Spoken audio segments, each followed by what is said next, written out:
आपने प्रश्न किया था कि महाराज परीक्षित ने राज्य लक्ष्मी त्याग करके क्यों गंगा किनारे आमरण अनशन व्रत लिया। जिस समय महाभारत युद्ध में कौरव और पांडव दोनों पक्षों के बहुत से वीर गति को प्राप्त हो चुके थे, भीमसेन की भयंकर गदा के प्रहार से दुर्योधन की जंघा टूट चुकी थी, तब अश्वत्थामा गया नजदीक और कहा, प्रिय मित्र, अब मैं तुम्हारा सेनापति हूं, तुम्हारी जरूर कमर टूट गई है, लेकिन तिलक करो, अब जितने बचे हैं मैं पांडवों से सबका विनाश करूंगा। ऐसा ही हुआ। वो अपने स्वामी दुर्योधन का प्रिय कार्य समझकर जितने सो रहे थे सबको काट डाला था अश्वत्थामा ने। बहुत से वीर बचे थे, बहुत से वीरों को रात्रि में सोते समय सबको, धृष्टद्युम्न आदि सबको, और ये द्रौपदी के पुत्रों को पांडव समझकर काटा था। और ये भगवान ने बचाव पक्ष किया, पांडवों को उठा करके अपने शिविर की तरफ ले गए और वहां द्रौपदी के पुत्र सोए हुए थे, तो समझा कि ये पांचों पांडव क्योंकि ज्यों के त्यों वैसे ही महारथी थे, ये सोते हुए सबको काट डाला। द्रौपदी के 5 पुत्रों के सिर काट करके दुर्योधन के पास लाया और कहा, मैं पांडवों का सर ले आया, देखो। तो उनका भीम का सर लाओ। तो भीम का सर, भीम के जो पुत्र थे उन 5 में उनका दिया, जे भी दबाया तो फट गया उनका हेड। भीम का सर ऐसा नहीं होता। तब देखा कि ये तो पुत्र, अब तो कहा है, तुमने तो हमारा सर्वनाश कर दिया, हमारे वंश का ही विनाश कर दिया। अरे हमारी दुश्मनी पांडवों से थी, तुम सोते हुए द्रौपदी के पुत्रों को क्यों मार डाला। बड़ी निंदा की अश्वत्थामा की। जे भी द्रौपदी को पता चला वो तो अत्यंत दुखी हो गई, उनकी आंखों में आंसू बहने लगे।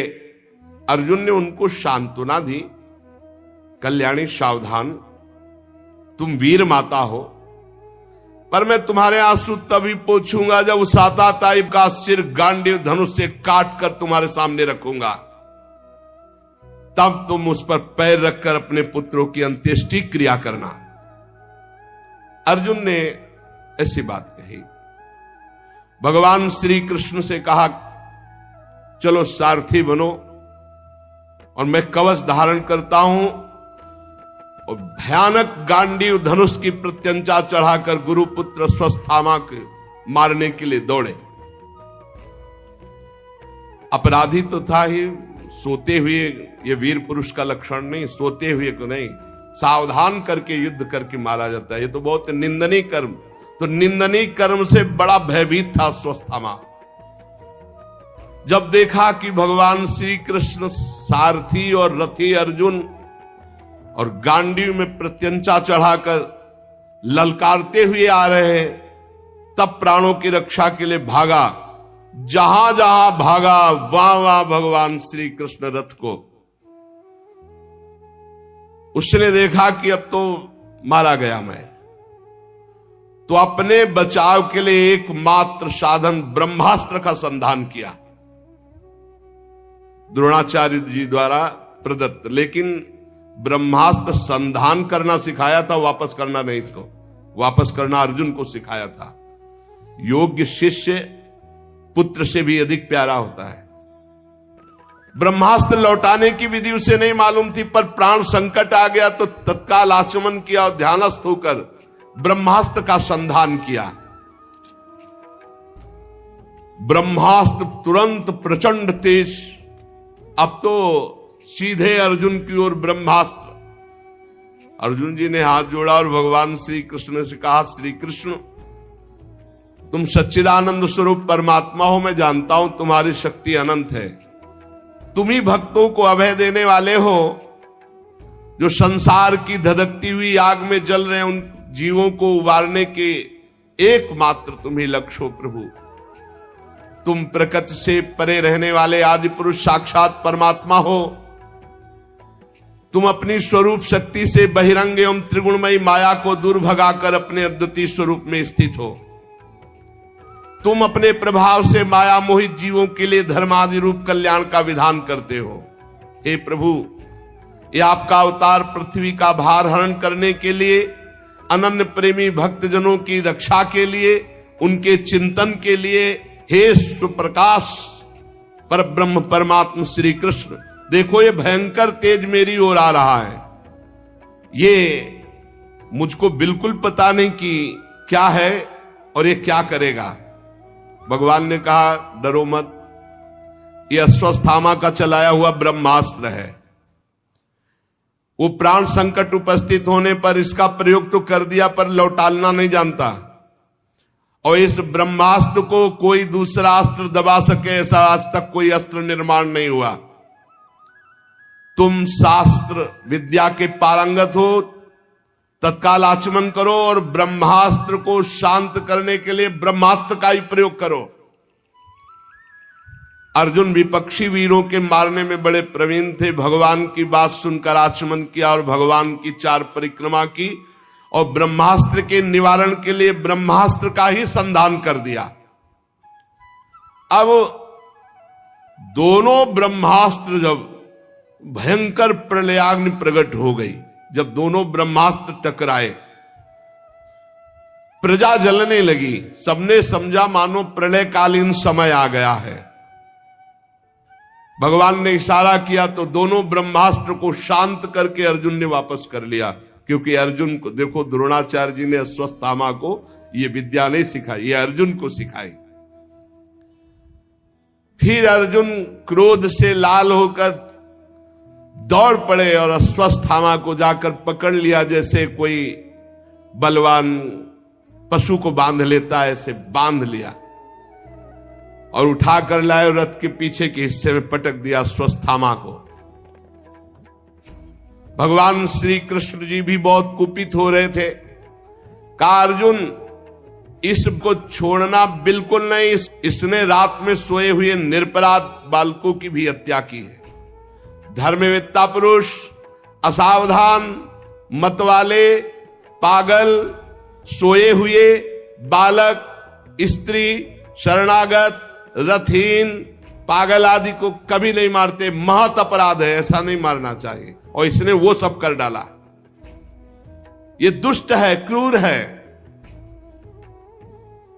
ये जीता रहेगा तो और भी महान पाप करेगा।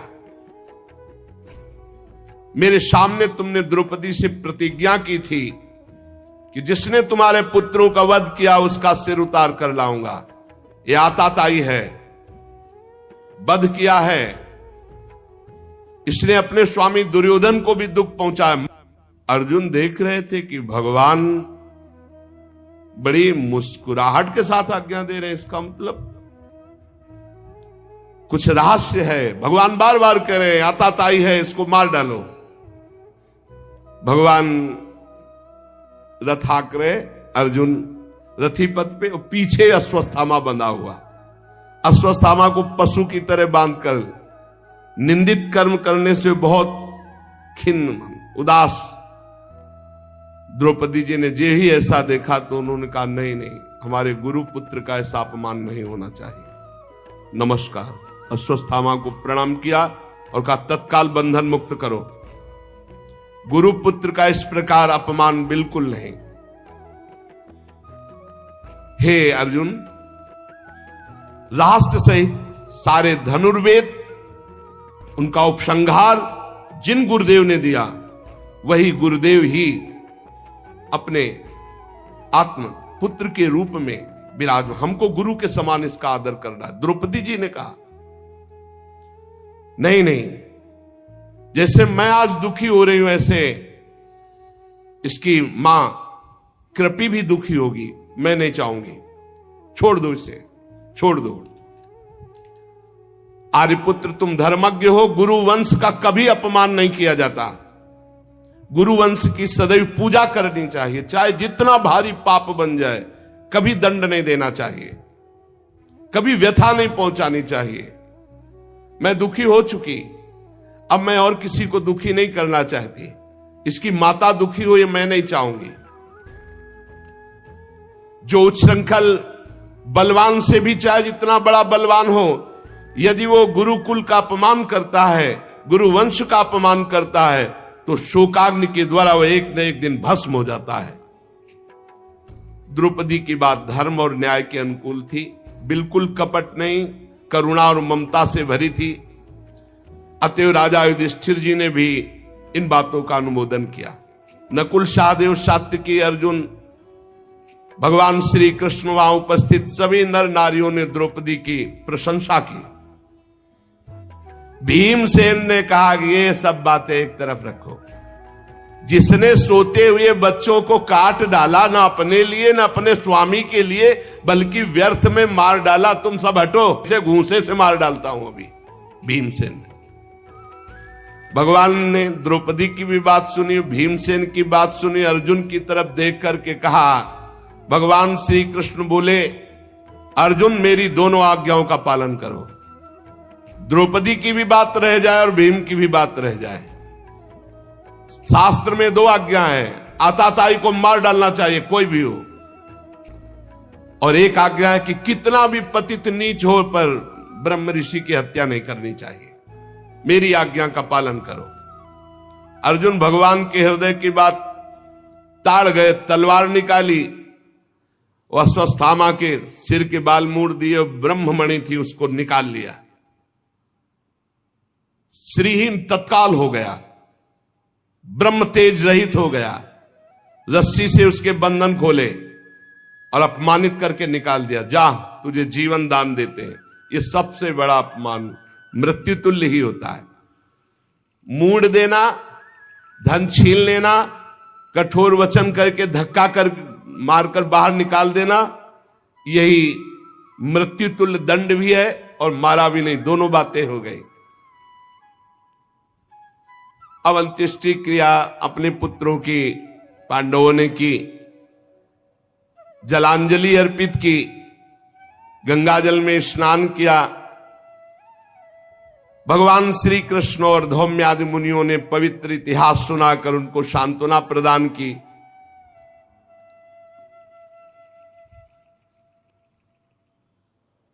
भगवान श्री कृष्ण युधिष्ठिर को राज तिलक, सिंहासन आरूढ़,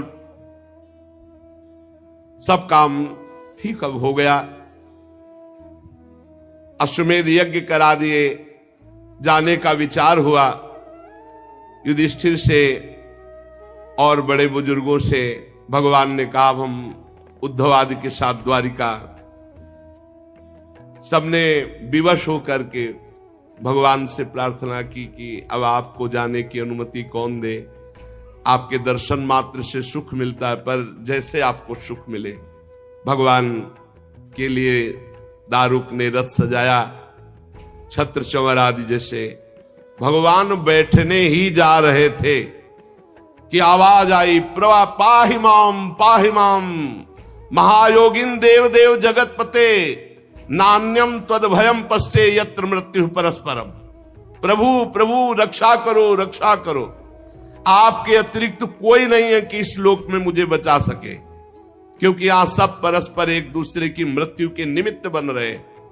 प्रभु ये देखो, कोई तेजो में बाण मेरे गर्भ की ओर दौड़ा रहा है।